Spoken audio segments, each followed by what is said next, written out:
ओम श्री साईराम. मी प्रियांका.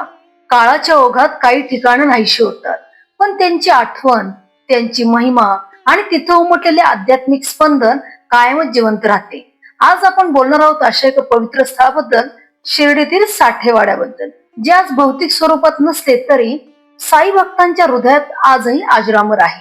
जिथे कधी काळी भक्तीचा सुवास दरवळत होता, जिथे प्रत्येक दगडात गुरुकृपेची छाप होती, जिथे असंख्य भक्तांना आशीर्वाद मिळत होता, तोच हा साठेवाडा, जो आता भूतकाळाचा भाग झाला असला तरी त्याचे अध्यात्म आजही जिवंत आहे. या व्हिडिओमध्ये आपण जाणून घेणार आहोत या पवित्र वाड्याची कथा, ज्याची आजही अमिट छाप आहे, जी काळाने पुसली नाही आणि कधीही पुसू शकत नाही. शिर्डीत बाबा वास्तव्याला आलेल्या आरंभीच्या दिवसात त्यांचे बहुतांश वेळचे निवासस्थान कडुलिंबाचे पवित्र झाड होते. या झाडाखाली असलेल्या स्थळाबद्दल काहीतरी अद्भुत, गूढ आणि शक्तिशाली वातावरण असण्याची अनुभूती त्या काळातील अनेक भक्तांना येत असे.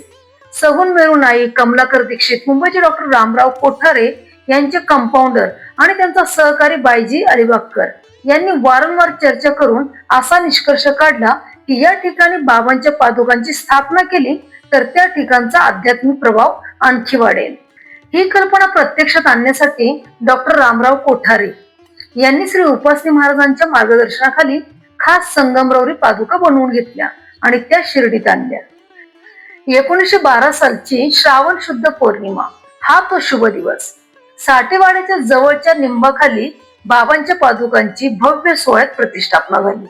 श्री साईबाबांच्या आदेशाने काका दीक्षितांनी खंडोबा मंदिरातून त्या पवित्र पादुका आपल्या डोक्यावर वाहून ढोल ताशांच्या निनादात आणि मोठ्या मिरवणुकीसह द्वारकामाईकडे आणल्या. द्वारकामाईमध्ये पोहोचताच स्वतः साईबाबांनी त्या पादुकांना स्पर्श केला आणि प्रेमपूर्वक म्हणाले, या परमेश्वराच्या चरणांच्या प्रतीक आहेत. त्या कडुनिंबाच्या झाडाखाली गुरुस्थान येथे प्रतिष्ठित करा. बाबांच्या आज्ञेनुसार त्या पवित्र पादुका त्यावेळच्या साठेवाड्याच्या समोरील कडुनिंबाच्या झाडाखाली विधीपूर्वक प्रतिष्ठापित करण्यात आल्या. या पवित्र कार्यात उपासनी महाराज, बाळासाहेब भाटे, दादासाहेब केळकर, बाबासाहेब जोग तसेच पारशी भक्त पास्ता सेठ, अक्कलकोट महाराजांचे भक्त डॉक्टर कोठारी आणि इतर अनेक अग्रगण्य भक्तांची उपस्थिती होती. या पादुका मुंबईत तयार करण्यात आल्या. उपासनी महाराजांच्या मार्गदर्शनाखाली त्यावर कमल, शंख, चक्र अशी दिव्य चिन्हे कोरली गेली. तसेच त्यांनी रचलेला एक संस्कृत श्लोकही त्यावर कोरला होता. तो श्लोक आपल्यासाठी इथे परम साई भक्त राऊत काका यांनी म्हटला आहे.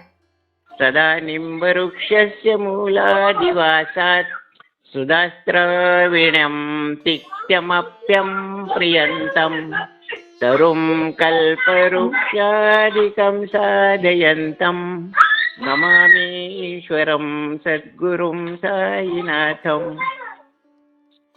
सदा निंब वृक्षस्य मूलादिवासात् सुधास्रवीणं तिक्तमप्य प्रियंतम तरुण कल्प वृक्षाधिकम साधयंतम नमामीश्वरम सद्गुरु साईनाथम.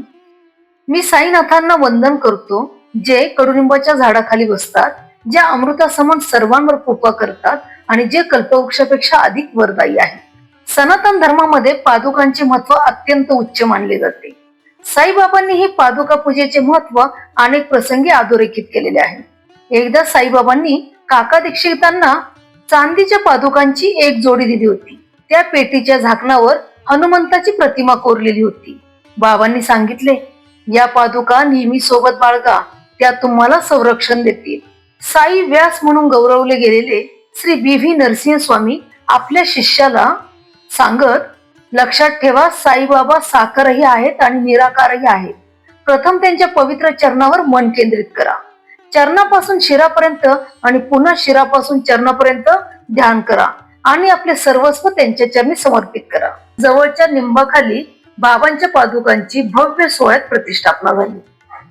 त्या दिवशी मोठ्या प्रमाणावर भक्तांना प्रसादाचे भोजन देण्यात आले. या सर्व व्यवस्थेत श्री साठे आणि इतर काही भक्तांनी आर्थिक मदत केली.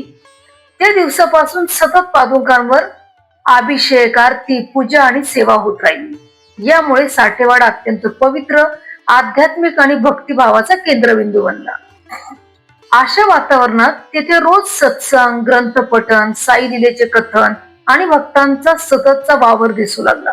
साठेवाडा म्हणजे भक्ती साधनेचे ऊर्जा केंद्र असे स्थान प्राप्त झाले. तो इतिहास आजही अमर आहे. बाबांनी भक्त मेघाला दिलेलं शिवलिंग त्याच्या देहावसनानंतर गुरुस्थानात प्रतिष्ठित करण्यात आले. आजही या पवित्र शिवलिंगाचे दर्शन भक्तांना गुरुस्थानात मिळते. कडुलिंबाचे हे झाड साठेवाड्यातच होते या वास्तवाशी ही वरची माहिती अचूक जुळते. बाबांनी साठे यांना ही जमीन खरेदी करून त्या ठिकाणाची जबाबदारी सोपवली होती. त्यामुळे बाबा श्री साठे यांना किती पात्र मानत होते यावरून स्पष्ट होते. 1915 साली बाबांच्या संमतीने श्री साठे यांनी दक्षिणा भिक्षा संस्था ही संघटना स्थापन केली. या संस्थेचा मुख्य हेतू होता भक्तांकडून मिळणाऱ्या दक्षिणेतील काही हिस्सा नियमितपणे जमा करून तो पैसा बाबांच्या उपासनेसाठी भक्तांना सुविधा देण्यासाठी म्हणून उपयोगात आणायचा. या संस्थेतून 1916 ते 1919 दरम्यान साईनाथ प्रभा नावाचे द्विभाषिक मासिक प्रसिद्ध झाले. हे साई साहित्यातील सर्वप्रथम प्रकाशित झालेले मासिक मानले जाते. सुरुवातीला कामकाज सुरळीत चालले, पण नंतर गावातील काही लोकांमध्ये आणि श्री साठे यांच्यामध्ये वाद निर्माण झाला. नानावलीचा वापर करून विरोधकांनी श्री साठे यांना शिर्डीतून बाहेर काढण्याचा प्रयत्न केला. काही प्रसंगी तर साठे आणि नानावली यांचे समोरासमोर वाद झाले. एका प्रसंगी नानावलीने कुऱ्हाड घेऊन मस्जिदीच्या दारात उभा राहून हल्ला करण्याचे ठरवले होते. ही गोष्ट दादा केळकर यांनी साठे यांना सांगता श्री साठे यांनी कोणतीही चर्चा न करता शांतपणे शिर्डी सोडली आणि पुण्यात स्थायिक झाले. ते पुन्हा कधीही शिर्डीत परतले नाही. गुरुपौर्णिमेच्या एका दिवशी मुंबईतील प्रसिद्ध हायकोर्ट वकील श्री रामकृष्ण श्रीकृष्ण नवलकर आणि त्यांचे मित्र आनंदराव प्रभाकर शिर्डीत आले. त्या दिवशी साठेवाडा आणि दीक्षितवाडा या दोन्ही ठिकाणी अत्यंत गर्दी होती. नवलकर यांनी दीक्षितवाड्याच्या वरच्या मजल्यावर आपले सामान ठेवले होते, पण स्नान करून परत आल्यावर ते सामान कोणीतरी बाहेर वरांड्यात ठेवले होते. काकासाहेब दीक्षित त्यावेळी बाबांसोबत असल्यामुळे त्यांना या प्रकारची कोणतीही कल्पना नव्हती. नवलकर यांना या गोष्टीचा खूप मनस्ताप झाला, पण कोणतीही तक्रार न करता त्यांनी गावातच दुसऱ्या ठिकाणी निवास केला आणि ते बाबांना भेटायला गेले. बाबा त्यांना पाहताच प्रेमाने विचारले, राहायला जागा मिळाली की नाही? बाबांच्या प्रेमळ शब्दांनी त्यांच्या मनातील सर्व दुःख आणि राग दूर झाला. बाबांच्या महाप्रयाणानंतर शिर्डीत फक्त सणासुदीला भक्तांची गर्दी होईल, बाकी वेळ शांतता असे. साठेवाडा हळूहळू सुनसान झाला. दादा केळकर देखील 1922-23च्या सुमारास वारले आणि साठेवाडा मागे पडला. यानंतर 30 सप्टेंबर 1924 रोजी काकासाहेब दीक्षित यांच्या प्रोत्साहनातून नवलकर यांनी साठेवाडा खरेदी केला. ते प्रेमाने म्हणत, जिथे मला एकदा राहण्याची जागा मिळाली नव्हती तिथे बाबांनी पूर्ण वाडा देण्याची कृपा केली. याच काळात साठेवाडा नवलकर वाडा म्हणून ओळखला जाऊ लागला. तरीही लोकांच्या मनात साठेवाडा हे नाव कायमच राहिले. 1936 नंतर दक्षिण भारतात बी.व्ही. नरसिंह स्वामी यांनी केलेल्या प्रचंड साई प्रचारामुळे मद्रास प्रेसिडेन्सीतील भक्त मोठ्या संख्येने शिर्डीत येऊ लागले. त्यावेळेस संस्थानाकडे निवासाची पुरेशी सोय नव्हती. फक्त दीक्षितवाडा आणि साठेवाडा होता, पण साठेवाडा मोडकळीस आला होता. नवलकर यांच्या निधनानंतर वाड्याची योग्य देखभाल झाली नव्हती. या वाड्यामध्ये पवित्र कडुलिंबाचे झाड होते. याच वाड्यामध्ये मेघाचे पवित्र शिवलिंग जे बाबांनी मेघाला दिलेले होते. याच वाड्यामध्ये उपासनी महाराजांच्या मार्गदर्शनाखाली प्रतिष्ठित केलेल्या पादुका होत्या आणि याच वाड्यामध्ये बाबांचे मोठे चित्र होते. अशा महत्वाच्या वस्तू होत्या. त्यामुळे संस्थानाने हा वाडा खरेदी करण्याचा प्रयत्न केला, पण तो यशस्वी झाला नाही.